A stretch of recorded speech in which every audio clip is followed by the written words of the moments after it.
And now it is time for our 3 cents on our featured topic of the day. So according to this new study, 64% of U.S. adults say social media, yeah, that's what we're talking about, has a negative impact on life. Look, it's easy to talk about the negative effects social media can have on a person's life, but the harder conversation is, what can you actually do about it? Yeah, so in order to answer that question properly, many people need to do just a quick self-check-in to see if they've become maybe dependent on social media. Right, so social media has become this unavoidable part of many of our lives, some of you more so than others. So have you all ever considered leaving social media for good?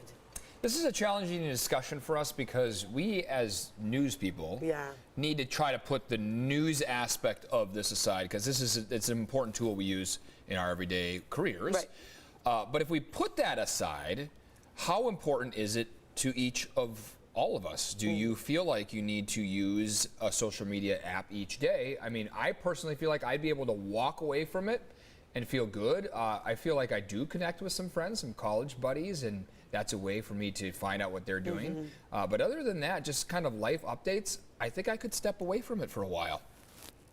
Look at Netta's face. I wish I could. Do you want to go first? No, okay.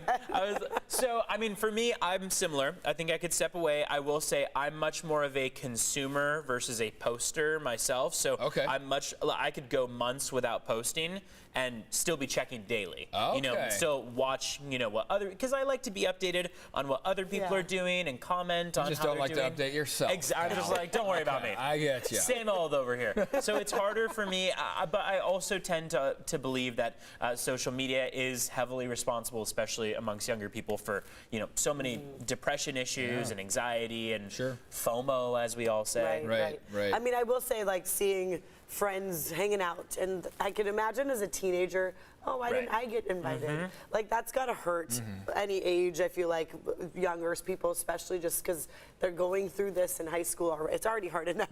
So yeah, the younger ages, I mean, prolong it as much as possible. But at this point in my life, I don't know. I love it. I enjoy it. I literally connect with people all around the world. And I think that's the biggest part, is if you find joy in it. To me, you can't label social media as inherently good or bad. It is how you're using it that can be used for good or bad. If you're finding fulfillment and joy, and so many people have found community on social media, but there is the flip side, of course, that some people don't. Yeah, I feel like there's been this push lately to make social media a more positive thing, to see some positive change that's happening. We have been following some influencers who have been helping out the taco trucks in town and the mom and pop shops, raising money for them. They use their social media pages to make positive changes in the community. There's been a push ever since the pandemic for this trend in social media to be happening. I don't think there's been enough to override the negative components that social media brings, but I do enjoy seeing some of the positivity that comes from it. We find out so much about businesses in San Diego supporting local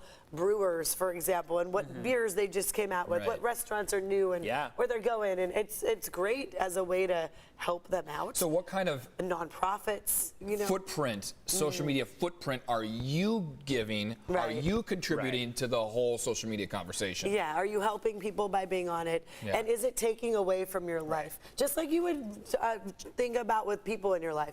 Are they taking away or adding to it? Good point. Maybe use your Instagram in that same mindset. And I think that's where it's important for people who do post a lot to post the good and the bad, all of the everything, not just the amazing experiences, but also the, hey, this was tough, had a bad day, that kind of stuff, because I feel like it's all too common just to see the good and for it to feel not so real. And that's how to be real. By posting the positive, negatives, upsides, Be downsides. Real, great app for that. I do like Be Real too. You're on that one. I'm on that one. That one I love. Well, regardless of how you feel about it, feel free to interact with us on social media. And we do love hearing from you and hearing your viewpoints as well. Stay with us.